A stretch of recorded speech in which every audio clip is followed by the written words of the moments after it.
The 2011 Albert Lasker Basic Medical Research Award honors Franz-Ulrich Hartl and Arthur L. Horwich for the discoveries concerning the cell's protein folding machinery, exemplified by cage-like structures that convert newly made proteins into their biologically active forms.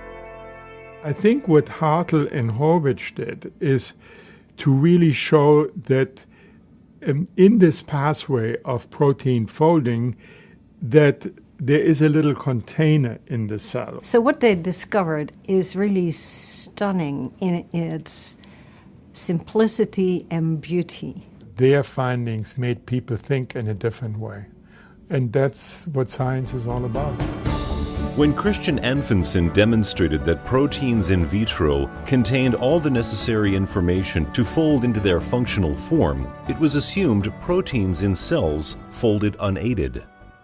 This became a dogma that all you needed was a string of amino acids that's dictated by the genetic code, and that once you make this correct string of amino acids, they will spontaneously fold in a very complex three-dimensional structure. It is no longer as simple as Anfinsen thought.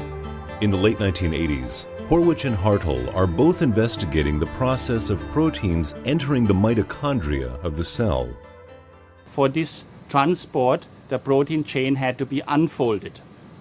And we realized that there was an opportunity to use this particular system to study how a protein chain folds in a physiological environment. The idea struck us that, okay, the proteins go through the membrane in an unfolded state. Do they then spontaneously refold after they get into the matrix space? Or could there be assistance by a machinery inside the mitochondrial matrix that refolds the protein? The ideal opportunity to study protein folding presents itself in a unique yeast strain developed by Horwich with apparent deficits in the mitochondrial import process. And one of these mutants was of particular interest. In that mutant, what we could show was that the protein was still transported into the mitochondria, but it failed to acquire its proper assembled state, its proper functional state. Walter Neupert and Ulrich are calling from Munich, and they said that they'd heard that we were making some mitochondrial mutants in yeast, some import mutants, and did we need any biochemical help? Which was really, of course we needed help. Their findings challenge the Anfinsen paradigm, questioning the widely held belief that proteins fold unaided. And so Ulrich called back a couple weeks later and said, "This is really amazing. The proteins are going completely into the organelles. They're protected from exogenous protease. You know, there's obviously something going wrong on the inside with folding and assembly." Here you see the ribosomes. Fearful of backlash from the scientific establishment, the two young scientists proceed with caution. And so we were very careful in the beginning.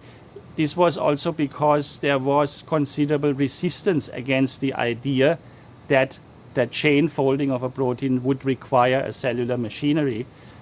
So we had to have really strong and convincing evidence. You know, we hated the idea to some extent because of the heretical nature of it. I mean, we were afraid of it, but we really believed that we were looking at a folding defect. In their dogma-defying experiments, Hartl and Horwich demonstrate proteins imported into the mitochondria cannot refold spontaneously and reveal the role of chaperone molecules.